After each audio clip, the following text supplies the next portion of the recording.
ঈশ্বরের কৃপায় জীবনের আরেকটি নতুন অধ্যায় শুরু করতে যাচ্ছি। আর সেই কারণবশত নিরামিষ খেতে হবে। জানো তো, আমাদের বিয়ে হয়েছে আজ 4 বছর, কিন্তু বিভিন্ন বাধাবিঘ্নের কারণে আমরা গুরুমন্ত্র মানে দীক্ষা নিতে পারিনি। অবশেষে দীর্ঘ অপেক্ষার পর সেই দিনটা এসেছে। তোমরা তো জানোই, কেউ যদি দীক্ষা নেয় তাহলে অবশ্যই আগের দিন নিরামিষ খেতে হয়। তাই দীক্ষা নেওয়ার আগের দিন আমরাও নিরামিষ রান্না করেছি। যেহেতু নিরামিষ রান্নাবান্না, তাই সকালে স্নান করে প্রথমেই রান্নাঘরে এসেছি। রান্নাঘরে এসেই কিন্তু আমি সকালে খাওয়ার জন্য ভাত বসিয়ে দিয়েছি।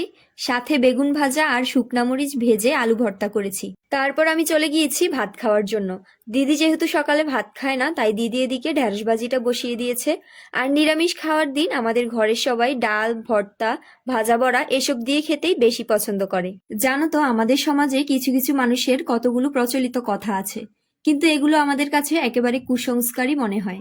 এই যেমন ধরো, একটা মেয়ে বিয়ের আগে পূজা দেওয়া থেকে শুরু করে সবকিছু করতে পারে, কিন্তু বিয়ের পরে গুরু মন্ত্র মানে দীক্ষা না নিলে নাকি ওই মেয়েটার হাতে গুরুজনদের এক গ্লাস জলও খেতে নেই, পুজোও দিতে নেই, রান্না বান্না করা তো দূরের কথা। আমরাও এই 4 বছরে কম বেশ এগুলোর সম্মুখীন হয়েছি, কিন্তু আমাদের শ্বশুর শাশুড়ি কখনো এইসব বিষয় নিয়ে কথা বলেনি, কথা শোনায়ওনি। আমার কাছে মনে হয় একটা মানুষের মনই আসল। মন শুদ্ধ রেখে তুমি যদি ভগবানকে ডাকো, তাহলে অবশ্যই ভগবান তোমার ডাক শুনবে। কিন্তু মনের মধ্যে হিংসা, নিন্দা, অহংকার, লোভ, পরচর্যা এসব নিয়ে যাই করো না কেন, সেই কাজগুলোই বৃথা। তবে আমি এটাও বলিনি যে গুরু দীক্ষা নিতে হবে না।